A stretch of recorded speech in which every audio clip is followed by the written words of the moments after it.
Narito ang mga sangkap sa pagluluto ng biko. Simulan na natin. Una, ilagay natin ang ating malagkit na bigas sa kahit na anumang paghahaluan. Pagkatapos ay lagyan ito ng tubig.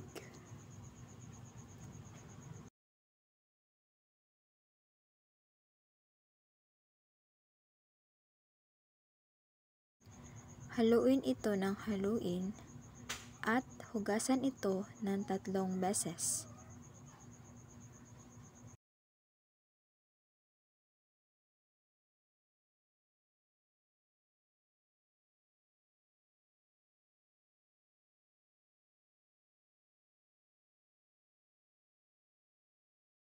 Pagkatapos hugasan ng 3 beses ay lagyan ito ng tubig na ayon sa dami ng bigas at isalang na natin ito sa apoy.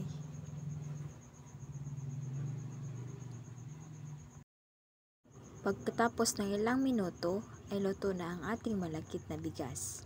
Nakahanda na ang ating kawali at ilagay na natin ang ating gata.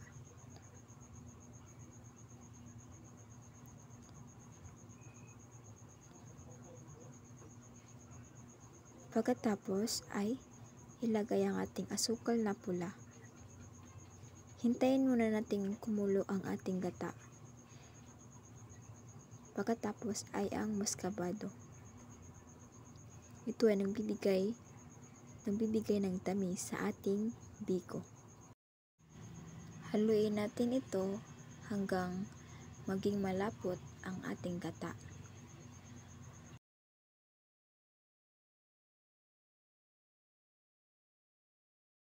Ihalo na natin ang ating sinaing na malagkit na bigas. Haluin ito ng mabuti para maging pantay ang lasa ng biko.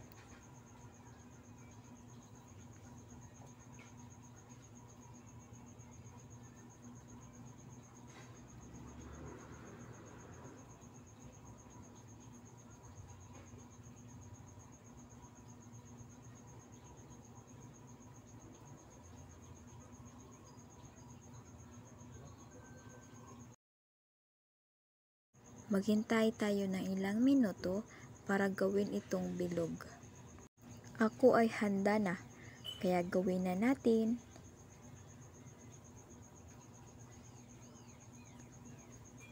Nakakaaliw pala ang pagbilog-bilog ng biko at lalo akong natatakam.